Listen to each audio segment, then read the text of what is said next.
ஏன் பிஜேபி கூட்டணியில போய் சேர்ந்துட்டீங்க? இந்த கேள்வியெல்லாம் அவர்கிட்ட கேட்டு இருக்கிறாங்க.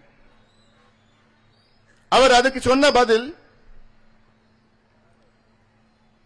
ஏங்க நானும் 57 வருஷமா காத்துட்டு இருக்கிறேன். இந்த ரெண்டு கட்சிகளும் ஏதாவது நல்லது செய்வாங்க, என் மண்ணுக்கும் என் மக்களுக்கும் நல்லது செய்வாங்க. நான் 57 வருஷமா காத்துட்டு இருக்கிறேன். நானும் எவ்வளவு போராடி பார்த்துட்டேன். திமுக அதிமுக, திமுக அதிமுக மாறி மாறி எனக்கு எல்லா முதலமைச்சர்களும் எனக்கு நல்லா தெரியும். கலைஞர்ல இருந்து, எம்ஜிஆர்ல இருந்து, ஜெயலலிதா அம்மையார்ல இருந்து, எடப்பாடி பழனிசாமியும் தெரியும், இருக்கிற ஸ்டாலின் அவர்களும் தெரியும், எல்லாம் தெரியும் எனக்கு.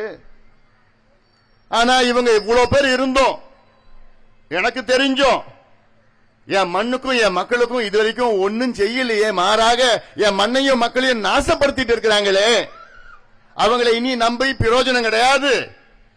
அதனால தான் நான் பாட்டாளி மக்கள் கட்சி சார்பிலே என் தொகுதியிலே என் மக்களுக்காக சேவை செய்ய நான் வந்திருக்கின்றேன் என்று பதில் அளித்திருக்கின்றார் தங்கர் பச்சான் அவர்கள். சரியான பதில் தானே அது? நியாயமான பதில் தானே அது? அதுதான் எனக்கு அவரிடம் ரொம்ப பிடித்தது. நேர்மையானவர், நியாயமானவர். அவர் மனதிலே பட்டதை பேசிடுவார். அது நானா இருந்தாலும் சரி, யாரை பத்தியும் கவலைப்பட மாட்டார். மனசுல பட்டது பேசிடுவார்.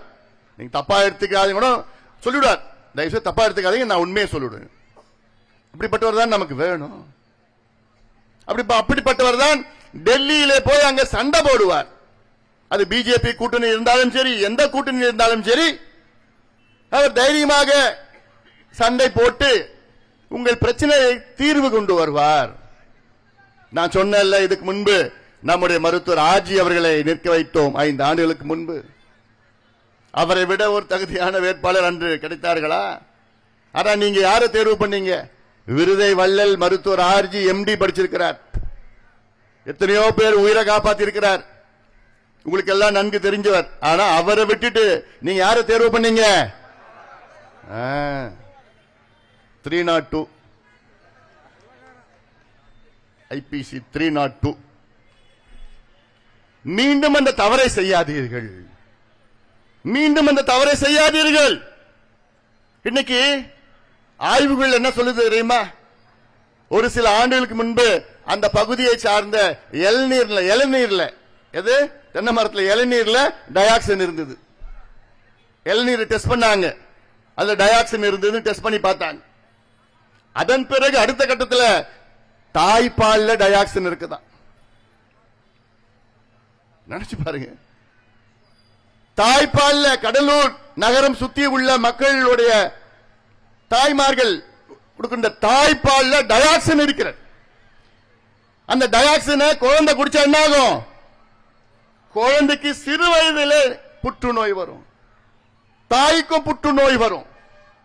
இவ்வளவு பிரச்சனைகள் இருந்தோம். இத பத்தி இந்த திமுக அதிமுக ஏதாவது ஒரு வார்த்தை பேசியிருக்கிறாங்களா? தொழிற்சாலையில போய் காசுதான் கொள்ளடிச்சிட்டு வருவாங்க. ஆனா உங்களுக்காக ஏதாவது போராட்டம் நடத்தியிருக்கிறாங்களா? 2011 நீங்க தானே சுகாதாரத்துறை அமைச்சரா இருந்தீங்க. 2011 நீங்க தானே இந்த கடலூருக்கு மருத்துவக் கல்லூரி அடிக்கல் நாட்டினீங்க. அந்த கல் எங்கப்பா? இல்ல, இவங்க அப்பப்போ ஒரு செங்கல் காமிக்கிறானுங்க.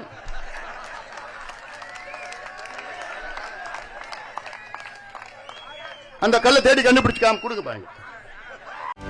செய்திகளை உடனுக்குடனும் துல்லியமாகவும் தெரிந்து கொள்ள சப்ஸ்கிரைப் பண்ணுங்க.